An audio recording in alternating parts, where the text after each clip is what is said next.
तो दर्शकों जल्दी ही वो मार्च महीने में प्रवेश करेंगे और ये हम जरूर जानना चाहेंगे कि महीना मई कैसे जाएगा, जो भी ग्रह गोचर की स्थिति बनेगी उसका क्या परिणाम हमारे जीवन में देखने को मिलेगा। तो इसीलिए हमारी मासिक राशि फल श्रृंखला की भी हमने शुरुआत कर दी है। हमने अब तक आपको 4 राशि के बारे में बता चुके हैं और यदि आपका कोई मिस हो गया तो प्लेलिस्ट में देख सकते हैं। आज की इस वीडियो में चर्चा करेंगे हमारी 5वीं राशि सिंह राशि के बारे में, यानी सिंह राशि के जातकों के लिए फरवरी का महीना कैसे जाएगा, जो भी ग्रह गोचर की स्थिति बनेगी उसका क्या परिणाम आपको अपने जीवन में देखने को मिलेगा, फिर चाहे वो आपका स्वास्थ्य क्यों ना हो, किस प्रकार से आपको उसमें उतार चढ़ाव देखने को मिलेगा, शिक्षा करियर किस प्रकार की संभावनाएं बनेगी, कार्य क्षेत्र में किस प्रकार का माहौल रहेगा, व्यवसाय बिजनेस के लिए कैसे रहेगा 2025 फरवरी का महीना आप लोगों के लिए, प्रेम संबंध के लिए किस प्रकार की संभावनाएं बनेंगी आप लोगों के बीच में, साथ ही विवाहित दंपत्ति के लिए भी कैसा रहेगा, साथ ही को ज्योतिष प्रमाणिक हो पाए तो वीडियो के अंत तक जरूर बने रहे। हरे कृष्ण दर्शकों, वैदिक एस्ट्रो केंद्र में आपका स्वागत है। मैं ज्योतिष आचार्य पूजा। तो जैसे मैं बताई थी कि सिंह राशि के जातक अपनी जन्म राशि और लगन के अनुसार देख सकते हैं जो ग्रह गोचर की स्थिति बनने जा रही है वो इस प्रकार है। लग्नेश सूर्य आपके छठे भाव में बुध के साथ गोचर कर रहे हैं, सप्तम भाव में शनि के साथ चंद्रमा अपनी गोचर की शुरुआत करेंगे और राहु जो है शुक्र के साथ गोचर करते नजर आएंगे आपके अष्टम भाव में। यहाँ पे शुक्र की जो अवस्था है वो उच्च की है। द्वितीय भाव में केतु गोचर कर रहे हैं, बृहस्पति आपके दशम भाव में वक्री अवस्था में गोचर कर रहे हैं, एकादश भाव में आपके मंगल गोचर कर रहे हैं, यहाँ पे मंगल भी वक्री अवस्था में है। अब आप इसमें कुछ परिवर्तन देखेंगे, जैसे कि बृहस्पति 4 फरवरी को मार्गी हो जाएंगे, आपके लिए काफी राहत वाली बात होगी। बुध 11 फरवरी को कुंभ राशि में प्रवेश करेंगे, यानी कि बुध जो है छठे भाव से निकल के आपके सप्तम भाव में प्रवेश कर जाएंगे। यहाँ पे शनि के साथ इनकी युति रहेगी। उसके अगले दिन आपके लग्नेश सूर्य भी अपने राशि परिवर्तन करेंगे और ये भी कुंभ राशि में सप्तम भाव में प्रवेश कर जाएंगे। यहाँ पे सूर्य की जो युति रहेगी वो शनि और बुध के साथ रहेगी। इसके अलावा मंगल जो है 24 फरवरी को मार्गी हो जाएंगे, तो ये काफी राहत वाली बात रहेगी। साथ ही मंगल भी बृहस्पति की तरह काफी लंबे समय से वक्री अवस्था में थे, हालांकि ये आपके द्वादश भाव में चले गए थे, फिर ये पीछे की गति में आए और ये आपके एकादश में पुनः प्रवेश कर गए। तो मंगल 24 फरवरी को मार्गी होंगे और बुध 27 फरवरी को पुनः राशि परिवर्तन करेंगे और ये मीन राशि में प्रवेश कर जाएंगे अष्टम भाव में। यहाँ पे जो बुध की अवस्था नीच की होगी, साथ ही नीच भंग भी होगा क्योंकि यहाँ पे राहु और शुक्र के साथ इनकी युति रहेगी। तो दर्शकों, शुरुआत करने से पहले मैं आपसे एक निवेदन करना चाहूंगी कि आप हमारे चैनल को सब्सक्राइब करें, बेल नोटिफिकेशन जरूर प्रेस करें। इसके अलावा आप हमारे चैनल को लाइक और शेयर जरूर करें। स्वास्थ्य की यदि हम बात करें तो लग्नेश छठे भाव में गोचर करें बुध के साथ, तो कहीं ना कहीं स्वास्थ्य में कमी देखने को मिल सकती है। खान पान उचित ना होने की वजह से कमजोरी, इम्यूनिटी में प्रॉब्लम, हड्डियों के रिलेटेड समस्या, स्किन से रिलेटेड प्रॉब्लम, कुछ घबराहट की समस्या देखी जा सकती है। इसके अलावा बृहस्पति वक्री अवस्था में आपके जो दशम भाव में गोचर करेंगे, दृष्टि चतुर्भाव में पड़ रही है और जो हृदय के मरीज है, खासकर इन शुरुआत में हम कर कहें तो पहले मध्य की अगर हम बात करें तो फरवरी के, आपको तब तक काफी सावधान रहना है क्योंकि बृहस्पति आपके अष्टम भाव के स्वामी भी हैं, तो काफी आपको सावधान रहना है। साथ ही कुछ पाचन से रिलेटेड प्रॉब्लम भी देखी जा सकती है, स्लो डाइजेशन या कुछ फूड पॉइजन की समस्या भी देखी जा सकती है। और यदि शुगर की समस्या तो इसमें भी काफी उतार चढ़ाव देखा जा सकता है क्योंकि शुक्र आपके अष्टम भाव में राहु के साथ गोचर कर रहे हैं। इसके अलावा हम समझे तो जो मंगल है आपके एकादश भाव में गोचर करें, वक्री अवस्था में है, तो इनकी जो दृष्टि पड़ेगी वो आपकी पड़ेगी आपके जो है पंचम भाव में भी तो पड़ रही है, साथ ही आपके द्वितीय भाव में भी पड़ेगी। तो खान पान में काफी आपको सावधानी बरतनी होगी, कहीं ना कहीं इसकी वजह से भी आपको कोई ना कोई नुकसान देखना पड़ सकता है। वाणी में तीव्रतापन, क्रोध में अधिकता, अधीरतापन, ये कुछ समस्या आपको देखने को मिल सकती है। अब जैसे आपके लग्नेश सप्तम भाव में प्रवेश करेंगे मध्य फरवरी के बाद राहत तो मिलनी शुरू होगी। बृहस्पति मार्गी होंगे, मंगल मार्गी होंगे, बुध भी यहाँ पे आपके सप्तम भाव में आ जाएंगे, तो पहले से काफी आपको कह सकते हैं कि रिलीफ देखने को मिलेगा, राहत देखने को मिलेगी। साथ ही यहाँ पे हम समझे तो आपके जो सूर्य है, आपके जो लग्नेश, इनकी युति रहेगी शनि के साथ और थोड़ा सा आपको विरोधाभास अपने आसपास के माहौल में देखने को मिलेगा, स्वयं के भीतर देखने को मिलेगा और संघर्ष की काफी लंबी स्थिति आपको देखने को मिल सकती है। तो लगभग आप समझ लीजिए कि 1 महीना, उसके बाद फिर सूर्य आपके अष्टम भाव में आएंगे राहु के साथ, तब 1 महीना। तो ये जो 1-2 महीने हैं आपके, अगर फरवरी, मार्च और मध्य अप्रैल तक की हम बात करें तो थोड़ा सा आपके लिए उतार चढ़ाव से काफी बड़ा रह सकता है, काफी फ्लक्चुएशंस आपको देखने को मिल सकती है। तो ये आपको थोड़ा सा समझना है और थोड़ा सा अपना ध्यान भी रखना है, आपके स्टेटस में, अपने बारे में, अपनी छवि के बारे में आपको काफी कॉन्शियस रहना है। कोई ब्लेम इत्यादि लग सकता है, ये भी संभावना आप अगले आने वाले 1-2 महीने में देख सकते हैं। तो कुल मिला के आपको काफी सावधान रहना है। मध्य फरवरी के बाद काफी राहत आपको देखने को मिलेगी, ये भी आपको समझ आएगा। साथ ही बुध का अष्टम भाव में आना शुक्र के साथ, और कह सकते हैं कि क्या कहते हैं कि इसकी नीच अवस्था के बाद नीच भंग का योग भी होना। तो थोड़ा सा इस बार इसको हम इस प्रकार से समझिए कि कोई ऐसी परिस्थिति आपके सामने आ सकती है जिसमें आप असहज महसूस कर सकते हैं, या आप कहीं ना कहीं असहाय महसूस कर सकते हैं, कुछ समस्या देख सकते हैं, लेकिन फिर आप उस समस्या से बाहर भी निकलेंगे। तो आप अपनी हिम्मत, अपना साहस, अपना कॉन्फिडेंट, अपना धैर्य बना के चले। इन सब की जरूरत आपको बहुत पड़ने वाली है।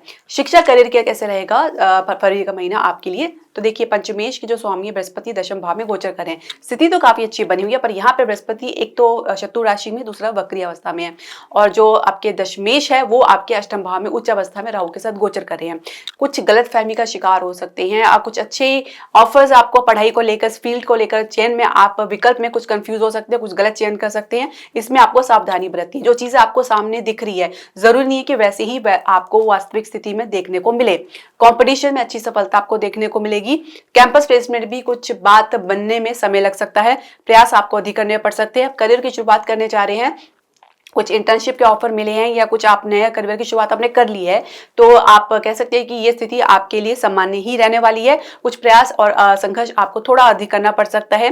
कई बार काम में आपकी दिलचस्पी भी खत्म हो सकती है। कुछ रुकावट, अवरोध देखने को मिल सकता है, या अचानक काम करते करते आपको कोई और जिम्मेदारी दी जा सकती है, वो काम को बीच में छोड़ना पड़ सकता है। तो ये कुछ अवरोध, कुछ रुकावट, कुछ इस प्रकार की समस्या देख सकते हैं, तो इससे आपको आगे बढ़ना होगा। देखिए, जब तक का दशमेश आपके अष्टम भाव में गोचर करे, कहीं ना कहीं रुकावट आपके लिए बनी रह सकती है, एक समस्या कारण बना रह सकता है। तो इसमें थोड़ा निकलने में समय लगेगा, ज्यादा समय नहीं लगेगा, आप जल्दी से बाहर निकलेंगे। जैसे शुक्र जो आपके नवम भाव में प्रवेश करेंगे, तब आप स्थिति पहले से बेहतर पाएंगे। बृहस्पति 4 फरवरी के बाद वक्री अवस्था से बाहर हो जाएंगे, तो ये आपके लिए काफी राहत वाली बात हो सकती है। अब कार्य क्षेत्र का माहौल कैसा रहेगा? जो पहले से कार्य क्षेत्र में जो काम कर रही है, जो नौकरी पेशा लोग हैं, ठीक है, उनकी अगर हम बात करें, जैसे मैंने बताया है कि आपकी दशमेश अष्टम भाव में शुक्र राहु के साथ गोचर कर रहे हैं। शुक्र जो है उच्च अवस्था में है। देखिए, उनकी अवस्था बेशक उच्च की है, पर अष्टम भाव का जो अष्टम भाव का जो दुर्गुण है, उसका भी उनको सामना करना पड़ेगा।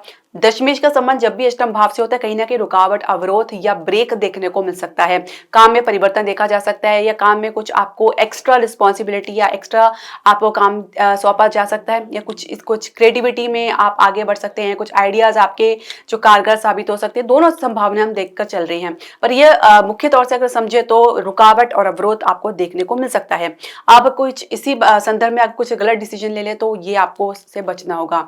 इसके अलावा केतु क्योंकि द्वितीय भाव में रहेंगे, तो वाणी आपकी कहीं ना कहीं अवरोध रह सकती है। अपनी बात को व्यक्त करने में आपके पास वर्ड्स नहीं होंगे, शब्द नहीं होंगे, या कुछ आप समस्या महसूस कर सकते हैं। अपनी बात को व्यक्त करने का एक हेजिटेशन देखा जा सकता है। तो कहीं ना कहीं कुछ इन छोटी मोटी समस्याओं से गुजरना पड़ सकता है। बुध का आपका अष्टम भाव में राहु और शुक्र के साथ युति होना लगभग मास के अंत की अगर हम बात करें, तो देखिए अभी ये आपके लिए सिचुएशन थोड़ी सी विपरीत रह सकती है, क्योंकि कहीं ना कहीं कम्युनिकेशन गैप देखा जा सकता है, आपकी बात का कोई गलत मतलब भी निकाला जा सकता है। तो ये भी एक संभावना बनी हुई है। और दूसरी बात यह कि आपकी इन्वॉल्वमेंट अपने किसी कलीग या सहकर्मी के साथ कुछ जरूरत से ज्यादा रह सकती है। उनके कारण भी कुछ समस्या आपको देखने को मिल सकती है, या उनकी वजह से आप किसी समस्या में पड़ सकते हैं। तो अपनी एक लिमिटेशन बना के चलें, उतना ही आप किसी के साथ इन्वॉल्वमेंट दिखाएं जितना जरूरी है। अन्यथा बिना मतलब है किसी के साथ किसी काम में इन्वॉल्वमेंट ना दिखाएं तो बेहतर रहेगा। आप अपने काम में स्वयं इतना व्यस्त रहें कि आपको फुर्सत ही ना मिले कि आप किसी के काम में कुछ दखलंदाजी दें, या कुछ परामर्श या सलाह दें। इसके अलावा अगर हम बात करें नई जॉब के लिए आप प्रयास करें, तो उसमें शुरुआत में अच्छी सफलता आपको देखने को मिल सकती है। व्यवसायिक बिजनेस के लिए कैसे रहेगा, इसे समझते हैं हम। सप्तम भाव में सप्तमेश गोचर कर रहे हैं, तो शुरुआत थोड़ी आपके लिए टेंस्ड हो सकती है। चंद्रमा की यहाँ पे युति रहेगी शुरुआत में, तो 1-2 दिन हम कह सकते हैं थोड़ा सा आपके लिए टेंस्ड रह सकता है। कुछ आप कुछ गलत फहमी का शिकार हो सकते हैं। गलत फहमी इन द सेंस कि आप कुछ गलत आकलन कर सकते हैं, जो कि वास्तविक स्थिति से बिल्कुल अलग होगा। तो इसके बारे में जानकारी आपको जल्दी ही पता लगेगी। अच्छा, अब अगर आप फाइनेंशियल सेक्टर की अगर हम बात करें, तो उसमें आपको मास के अंत तक कुछ स्टेबिलिटी आपको देखने को मिलेगी। इसके अलावा रियल एस्टेट में भी दूसरे सप्ताह से कुछ अच्छे आपको रिस्पांस मिलने शुरू होंगे। कुछ स्टेबिलिटी, सहराव या विस्तार आपको देखने को मिलेगा।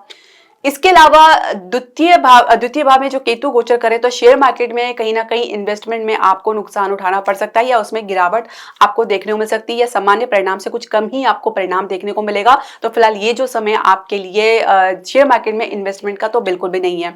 कहीं ना कहीं एडजस्टमेंट थोड़ी सी आपको करनी पड़ सकती है, पर आपको किसी भी प्रकार के निवेश के लिए यदि आप बहुत ज्यादा जरूरी ना हो तो आप आगे के लिए टाल दें, बजाय इसके कि आप जल्दबाजी में कोई गलत जगह निवेश करें। तो इसके लिए बेहतर है कि आप इंतजार करें। अच्छा, अगर आप विदेश के लिए प्रयास करें तो बहुत अच्छी सफलता आपका इंतजार करिए। विदेश से अगर आप डील करते हैं, कुछ प्रोजेक्ट आप करते हैं या उनके साथ तो आपके कोई बिजनेस है, तो उसमें आपको अच्छी सफलता मिलती नजर आ रही है। पूरा फरवरी का महीना आपके लिए काफी बढ़िया रहने वाला है। आपकी नेगोशिएशन स्किल काफी उभर कर सामने आएगी, कुछ क्रिएटिविटीज या आपके आइडियाज कुछ पसंद आ सकते हैं, साथ ही कुछ एक बढ़िया डील आप प्राप्त कर सकते हैं। तो विदेश के लिए काफी बढ़िया रहने वाला है।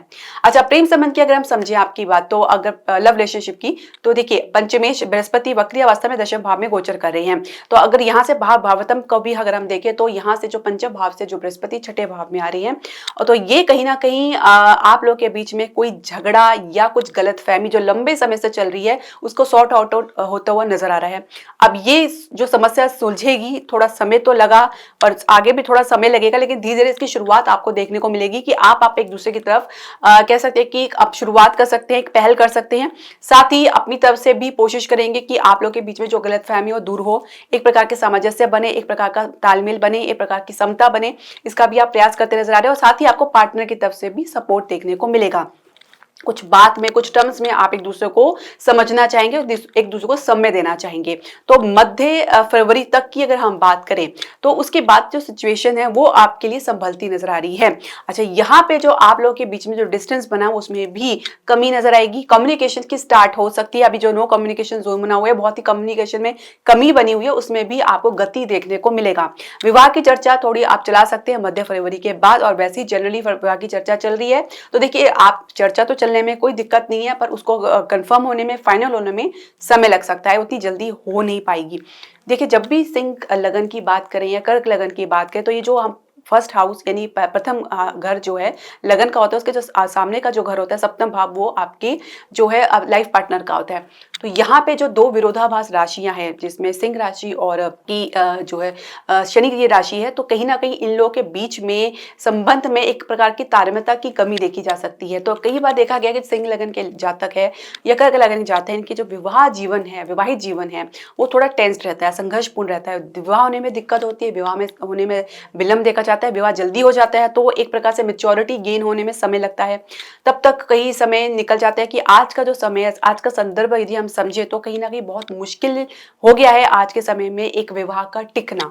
एक तो यह बात करें सूर्य की, तो सूर्य कहीं ना कहीं ईगो का कारक है। शनि के भीतर उदासीनता देखी गई है, तो दोनों की एनर्जी मिसमैच होती है। शनि जहाँ पे एक ठंडा ग्रह तो सूर्य एक गर्म जो ग्रह है, तो दोनों के बीच में एक प्रकार से एनर्जी की विपरीतता होना भी एक प्रकार का जो है संबंध में गिरावट को लाता है। तो एनर्जी मिसमैच होने से एक दूसरे के संपर्क में आना, दूसरे को संबंध बनाना, एक इस प्रकार के दूसरे के साथ रहना या विचार विमर्श करना, कहीं ना कहीं इसमें बहुत कमी देखी जा सकती है, विरोधाभास देखा जा सकता है। तो यही कारण होता है कि यहाँ पे विवाहित सुख में थोड़ी दिक्कत आती है। अब यहाँ पे सूर्य का आपके सप्तम भाव में होना शनि के साथ, तो कहीं ना कहीं आप लोग के बीच में ईगो क्लैश हो सकता है। तो ये थोड़ा सा आप कह सकते हैं कि शुरुआत में ये आपको देखने को मिल सकता है। तो विवाह जो संबंध है उसमें फाइनल होने में थोड़ा समय लग सकता है, या आप कह सकते हैं कि बात आगे के लिए टल सकती है। कुछ यही हाल समझेंगे हम विवाहित दंपत्ति के लिए, तो क्योंकि यही समस्या देखने को मिल सकती है। शनि के अभी फिलहाल आपके सप्तम भाव में गोचर करें, जल्द ही सूर्य आपके लग्नेश आपके सप्तम भाव में आएंगे। जितना आप कोशिश करेंगे अपने जीवन साथी को समझने की, उतना ही आप लोग के बीच में गलतफहमी देखी जा सकती है, उतना ही डिफरेंसेस, उतना ही कंफ्यूजन, उतना ही विरोधाभास आप लोगों के बीच में देखने को मिलेगा। एक कॉपरेशन होने के बावजूद भी कहीं ना कोई गलतफहमी भी देखी जा सकती है, क्योंकि बुध भी यहाँ पे ज्वाइन करेंगे। तो आप ज्यादा प्रयास ना करें, जो स्थिति है उसको जस की तस बनी रहने दें, अपनी तरफ से क्लैरिटी बना के चले, कुछ मौका आप सामने वाले व्यक्ति को दे, जल्दबाजी ना दिखाएं, किसी प्रकार की कोई हड़बड़ी ना रखे तो बेहतर रहेगा। तो यही एक समय रहेगा जब आपको अपनी पेशेंस दिखाना, अपना धैर्य दिखाना है। संतान प्राप्ति के लिए अगर हम बात करें तो दूसरे सप्ताह से अच्छे जो है समय आपका शुरू होगा, तो अब संतान प्राप्ति के लिए काफ़ी उपयुक्त रहेगा। संतान से भी आपको संतोष प्राप्त होगा। उपायों की बात कर लेते हैं, तो आप सूर्य का उपाय ज़रूर करें, क्योंकि छठे भाव में गोचर कर रहे हैं। उसके बाद सप्तम भाव में आएँगे, तो सूर्य देव को नित्य अर्घ्य देना है, स्नान आदि निवृत्ति होने के बाद। उसके अलावा आप तांबे के लोटे में जल दे सकते हैं। इसके अलावा सूर्य आदित्य हृदय स्त्रोत का पाठ भी आप कर सकते हैं। ये बहुत ही अच्छा है आपके पर्सनल लाइफ के लिए, आपकी खुद के स्वास्थ्य के लिए, आपके प्रोफेशनल लाइफ के लिए, आपके बिजनेस के लिए बहुत अच्छा है।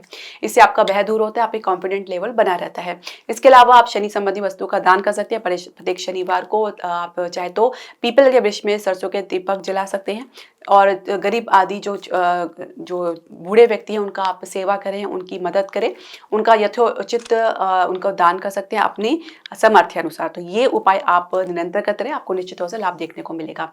तो दर्शकों, आपके जो भी प्रश्न, सजेशन या क्वेरी है, आप हमारे कमेंट बॉक्स में जरूर डालें। हरे कृष्णा।